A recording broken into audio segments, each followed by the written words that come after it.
What's going on, everybody? Welcome back to another Plants vs. Zombies Garden Warfare 2 video. Today we are going to be ranking all 8 zombie classes. About 3 or 4 months back I did all of the plant classes, and now it's time for the zombie classes. So if you guys are going to enjoy, make sure to drop a like if you guys are new, subscribe, and let's get into it. So coming up at number 8 is going to be Hovergoat.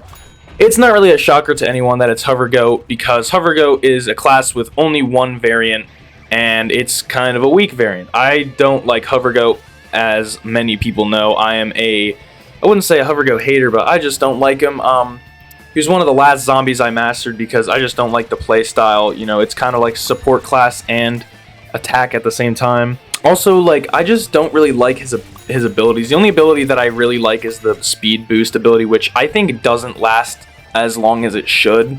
It does boost everyone around you, but it only lasts for about like 5 seconds, comparing that to Hyper, which is I think a little more, but also Hyper gives you a jump boost. The Hovergoat's ability is nothing crazy. It doesn't last too long. The beam is alright. The beam does a pretty decent amount of damage, but honestly I think you're better off just using his primary and jumping around. And then the support beam, the buff beam, the attack damage beam, I don't know the name. Hold on, I'm literally on the screen. I can just look at it. Hold on, one sec. The damage buff booster beam. The damage buff booster beam is alright. You know, it does its thing. When a Hovergoat is buffing you, it's great because you deal like 2 extra. I think if you deal like 10 damage, I think you're dealing like 12. We'll put it that way. So it definitely does help, but it's not a great ability. It's like the same with the Scientist's heal beam. It's nothing special. It doesn't benefit you. It does benefit your team, but overall as a variant, he has some pretty weak abilities, and I really wish they would have done something else with the beam or his speed boost ability. I think he just had a lot of potential that was wasted. That's why he's number 8. I don't think any zombie classes are necessarily like bad, because there really is no bad classes, but Hovergoat is definitely number 8. He's still a decent character, but I'm just not a fan. Coming up at number 7 is going to be Super Brains. Now, as you all know, my favorite character in the entire game is Breakfast Brains, and it kind of hurts me to put the entire class at 7, but it really is mainly because they're pretty limited. And I know a lot of people are going to tell me that, you know, they have their beams, they have the kick, they have the tornado, they have all their abilities, which all of Super Brain's abilities are actually really good. I'll stand by that. And here, actually, I'll get into it right now. First of all, the best ability Super Brains has, and I don't think this is going to be controversial, is the kick, because he has 2 kicks. Now, if you don't know, I think maybe in 2019 they changed this, because it used to only be 1 kick. You only used to have 1 kick. They actually changed it to 2, which made him so much better. Also with the finding out that you can actually kick and then jump as Super Brains, and you go a lot farther. If you know that technique, then you know how helpful it is getting to the other side of the map or anywhere you need to go. You have Turbo. Listen, I haven't played Garden Warfare in a little bit. I'm just coming back. But Turbo Twister is also a really good ability, because it used to be the best ability in the game. Hands down, it used to deal like 10 damage. It used to almost stun people. However, now it's not used for damage. And if you're using it to deal out damage, you are done. Basically, what the ability does is that it increases your defense and your speed for a little bit. So let's say you're on 50 health and you need to get out of somewhere. If you don't have your kicks, Turbo Twister is your go-to. And then his third ability, Super Ultra Ball, great ability, deals good damage, recharges fast, solid ability. But overall as a class, them up close, obviously they're going to be number 1 because they were made to be up close. But all around as a class, they're alright. You know, Super Brains as a class overall is just really limited. It's the same with the Chompers. Chompers are worse, however, because they have almost no range. Super Brains has range, so that's why he's not number 8. However, I think the beams are really pointless to an extent. The only time I ever use the beam is if I'm playing, let's say, Breakfast Brains, and I overheat and I have to use the beam because I can't do anything. Because from far away, the beam literally deals like 1 damage, and I've also seen it hit for nothing. Like sometimes it just like doesn't register, I guess, and it doesn't do any damage. So the beam, basically they have no range, in my opinion. It's just almost no range. Sometimes the beams come in handy though, because up close they deal a lot of damage. It deals like 7 damage, 6-7 damage, which is honestly insane. It could be more than that, I honestly don't know. But The beam overall, do not use this thing from afar. You're just not going to get anywhere, and that's why Super Brains is number 7. Coming up at number 6 is going to be Captain Deadbeard. Now, you guys might think I'm going to tell you he's only good for long range. Well, I'll tell you that he actually might be better for close range than Super Brains, even though I just said Super Brains is the best class up close. Deadbeard is a heavy contender for that because regular Deadbeard and Captain Cannon and Sharkbite, they all have amazing close primaries. Captain Deadbeard, the base Captain Deadbeard does like 38 damage with damage upgrade with his shot. It's amazing. And obviously, he uses 2 ammo instead of 1 when he shoots that, but you also have the barrel, you also have the cannon. You also have the parrot, which you can use for long range. So let's get into that. So the cannon is normally the least usability. It's not really that good. However, from long range, it actually is pretty good. It can deal a pretty decent amount of splash damage. The parrot, I don't think I need to say anything. You can literally sit in the back of the map without having the fear of you dying. And the barrel is one of the best abilities in the game because it keeps you defended and it deals a hell of a lot of damage when you explode. So Captain Deadbeard all around, a very solid class. I actually really enjoy playing Captain Deadbeard. Coming up at number 5 is going to be the Imps. The Imps, not really my playstyle. However, they're amazing. All of the Imps abilities are amazing. For every single mech, for every base ability, all the Imps abilities are amazing. All of the Imps primaries are also amazing. However, the low health is not so much amazing. Now, it doesn't matter that much considering that Imp has Gravity Grenade, you can double jump, you can turn in the air. He has so many little things he can mess you with. It's really hard to kill them. But I just think Imps overall is just not my playstyle. I mean, I'm not going to sit here and say them having low health it's a big problem because realistically it's not.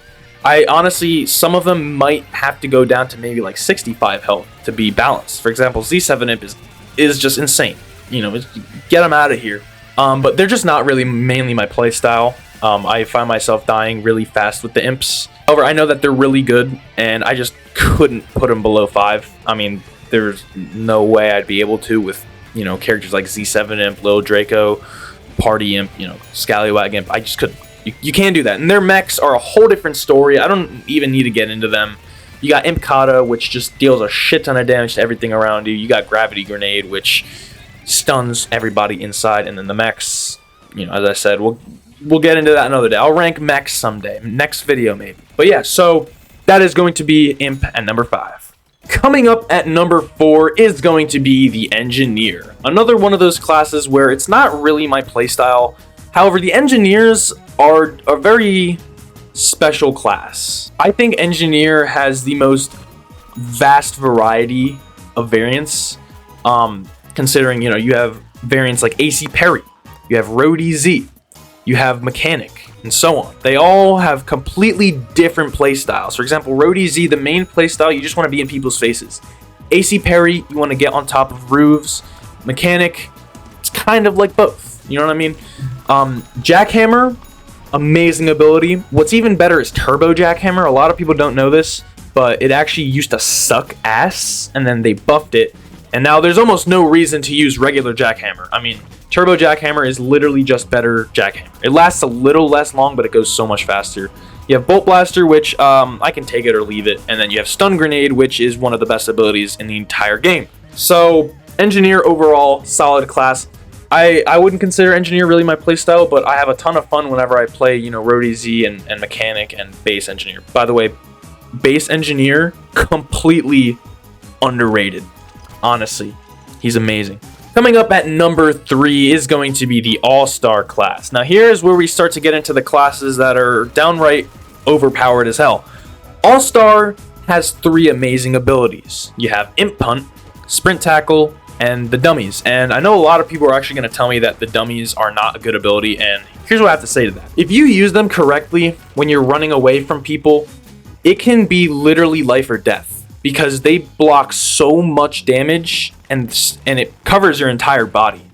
So when you're running away, if you place 2 of these down in a good position, you're not going to be able to get hit by people. Or if you're close up, you just place one down and you hide behind it. And then you got Sprint Tackle. 75 damage or however much damage it is right to the face to multiple people. And then Imp Punt. Do I have to say more? Realistically, do I have to say more? I will say more because this is a video about explaining why. Well, Imp Hunt, let me tell you, Imp Hunt does 150 damage and recharges super fast for how much damage it does.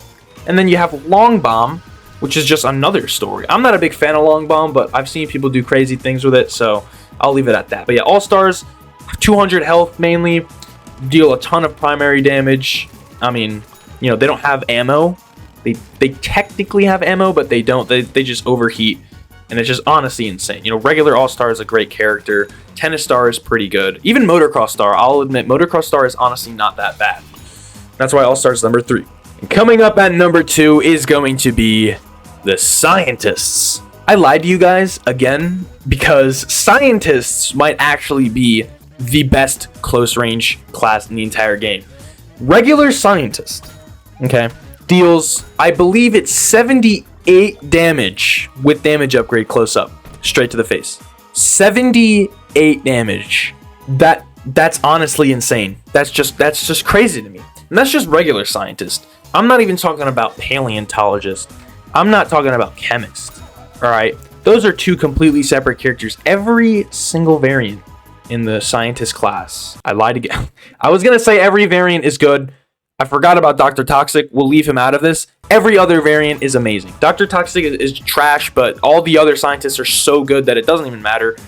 For example, Paleontologist, you can literally just sit in the back of the map and get like 50 kill games like nothing. You know, he just does so much damage. He has splash damage. He does fire damage. Chemist deals a shit ton of damage up close, has a big spread. Again, regular Scientist is insane. I mean, the Scientist class is just insane. Also, on top of that, you can heal yourself. You can heal others. You have... Okay, here, let's run down the abilities. You have Super Sticky Balls, which are really good. Or you can trade that out for Mega Heal Bomb, which Mega Heal Bomb is also really good. I don't really have a belief that either are better. It's really situational. It really depends on the team you're going up against. But normally I use the Sticky Balls. You have Warp or Energy Warp. Do not use Energy Warp. Okay, do not use it. If I see you use it, I will come to your house and I will unplug your console and I'll throw it in a lake. Use Warp because you get 2 of them and it's a quick, easy, get out of jail free card. And then you have Heal Station or Heal Beam. I'm not going to tell you to use the Heal Station, but I like to be able to heal myself. So if you use Heal Beam, make sure that you're using the Mega Heal Bomb. And if you use Heal Station, you can either use the Heal Bomb or Sticky Balls. But there's just so many options with the Scientist class and so many, I guess we can say, damage dealers, because they just deal so much damage. Whenever you get into a fight with a Scientist, you got to be careful because they deal a hell of a lot of damage and they probably will kill you faster than you can even shoot them. So that's why Scientists are number 2. And coming up at number 1, we do not need a drum roll because you all know it's Soldier. Soldier is the best class in the entire game. They can do damage from short range, medium range, long range, very long range. All of his abilities are amazing. You have ZPG, and do not use multi-rocket. Use ZPG because it's an insta-kill to almost anything. You have Rocket Leap or Rocket Jump, which Rocket Leap is better because you get 2 of them, and it propels you forward. And you have Stink Cloud, which is also one of those situations where it's a get-out-of-jail-free card, and it just does damage over time. So, Soldiers, regular Soldier, one of the best characters in the entire game. S-tier character, I'm going to have to say. Sky Trooper, S-tier character. Camo Ranger, amazing character. Park Ranger, Arctic Trooper. I mean, like, I just don't have to say anything. I'm sure you guys understand that these characters are just some of the greatest in the entire game, and they all belong to one class. So, I don't even think I need to go into more detail. Soldiers, best class in the entire game. Alright guys, that is going to do it for my ranking of these zombie classes. Let me know if you guys agree with my opinions below. And until next time, make sure you guys like and subscribe. Until next time, I'll see you guys in the next one. Peace.